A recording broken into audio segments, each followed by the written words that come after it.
Hello, ഇന്ന് നോക്കാൻ പോകുന്നത് Janaki V state of Kerala എന്ന ചിത്രത്തിന്റെ ഏറ്റവും പുതിയ OTT സാറ്റലൈറ്റ് അപ്ഡേഷൻ ആണ്.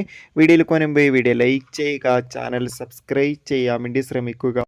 സുരേഷ് ഗോപി, അനുപമ പരമേശ്വരൻ എന്നൊക്കെ പ്രധാന കഥാപാത്രങ്ങളായ ചിത്രമായിരുന്നു Janaki V state of Kerala.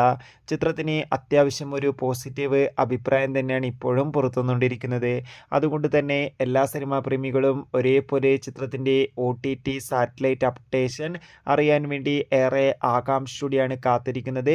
Finally Janaki V state of Kerala എന്ന ചിത്രത്തിൻ്റെ ഏറ്റവും പുതിയ OTT സാറ്റലൈറ്റ് അപ്ഡേഷൻ ഇപ്പോൾ ആരാധകർക്ക് മുന്നിൽ പുറത്തുവന്നിരിക്കുകയാണ്. ചിത്രത്തിൻ്റെ OTT അവകാശങ്ങൾ ഇപ്പോൾ C5 എന്ന OTT പ്ലാറ്റ്ഫോമും സാറ്റലൈറ്റ് അവകാശങ്ങൾ സി കേരളം എന്ന ചാനലും സ്വന്തമാക്കിയെന്ന് കൺഫേം ആക്കിയിട്ടുണ്ട്. മിക്കവാറും ചിത്രം അടുത്ത ഓഗസ്റ്റ് മാസം ഓണം സ്പെഷ്യലായി C5 എന്ന OTT പ്ലാറ്റ്ഫോമിലൂടെ OTT റിലീസ് ചെയ്തേക്കാം. കാത്തിരിക്കാം കൂടുതൽ അപ്ഡേഷൻ അറിയാൻ വേണ്ടി. ചിത്രം കണ്ടവരുടെ അഭിപ്രായം കമൻറ്റ് ചെയ്യാൻ വേണ്ടി ശ്രമിക്കുക.